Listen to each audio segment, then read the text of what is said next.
이재명 시장님한테는 뭐 사실 좀 물어봐야 될 게 많기는 한데 한 개만 할게요. 예. 요새 뭐 여러 가지 공격 많이 받으시잖아요. 어떤 네. 정편 방송 네, 없애버리겠다고 네, 네. 하시고 네. 또 뭐 누구랑 뭐 욕설 주고받은 음성 파일도 왔다 갔다 돌아다니고 네. 뭐 철거민들하고 뭐 맥살잡이를 했다 어쨌다 뭐 지방의원한테 욕을 했다 뭐 이런 거 많아요. 네. 많아서 사정을 하나하나 뜯어보면 또 그럴 수도 있는 상황이던데 제가 보기에는 네. 그래도 그럼에도 불구하고 우리 이재명 시장은 대선 후보로서 이 감정 조절 능력에 약간 하자가 있는 거 아니냐. 아니 이런 궁금증이 네. 있어요. 궁금증이라고만 하셨습니다. 예. 예. 어떻게 생각하세요? 아마 저는 유 작가님이 어머니가 폭행당해서 입원한 상황을 보고 어떻게 할 수 있을지 한번 제가 여쭤보고 싶어요. 그 상황 한번 당해보시면. 그러니까 이렇게 못되게 반응을 한다니까. 아니, 그러니까 일단 그렇고, 저희 가족 문제는, 사실 저는 이 공적 영역에 제일 심각한 문제가 이 그야말로 부정부패 비리 아니겠습니까? 예. 이 나라의 가장 심각한 문제는 공직자들이 공적 권력을 사적으로 남용한 데서 모든 문제가 시작됐습니다. 개인적 불행도 불러왔고, 제 가족한테는 철저히 이걸 통제했죠. 통제한 결과 사이가 나빠졌습니다.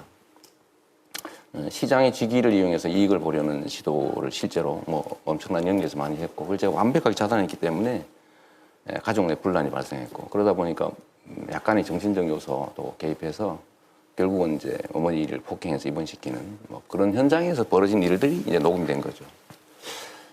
또 한 가지 철거민 얘기 잠깐 드리면, 저는 공적 권한을 가진 공직자들이 첫 번째 해야 될 일은 나쁜 짓을 하지 않는 겁니다. 공적 권한을 사적으로 이용하지 않는 거죠. 두 번째 해야 될 제일 중요한 일들은 공정하게 권한을 행사하는 거예요.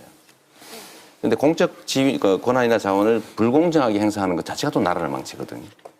근데 철거민 문제는 사실 두 번째 문제에 해당되는 겁니다. 성남시에는 아무런 의무도 없는 일을 성남시에 요구한 거거든요. LH에 철거를 당하고 성남시 보고 이주 대책을 해내라고. 왜냐하면 시장을 괴롭히면 뭔가 다른 대안을 만들어줄 거다 이런 기대 때문에 한 거죠. 1년 6개월 동안 저를 괴롭혔는데 결국은 뭐 폭력 사태로 번졌고, 그걸 또 다 찍은 다음에 제가 방어 동작을 이렇게 덮치니까 제가 손으로 막은 장면을 편집을 해가지고 때린 걸로 이렇게 해서 의회에다 틀었지요. 그래서 그것 때문에 또 다툼이 발생했는데, 예를 들면 제가 분노를 조절하지 못한다 이러는 것들은 모르겠는데, 저는 실제로 분노해요. 그러니까 제가 감정 조절 감정 조절. 그러니까 저 장애는 아니고 장애는 다른 쪽은 안 그럽니다, 제가. 그래서 제가 사법연수를 마친 이후에 지금까지 이제 살아왔던 인생의 최고의 목적은 공정한 사회를 만드는 거였고, 거기에 예를 들면 부정한 권력, 부패에 저항하는 건 제 몫이었다고 생각해서 예. 비타협적으로 싸웠죠. 그래서 또 전과도 생겼어요. 감옥도 갔습니다, 제가.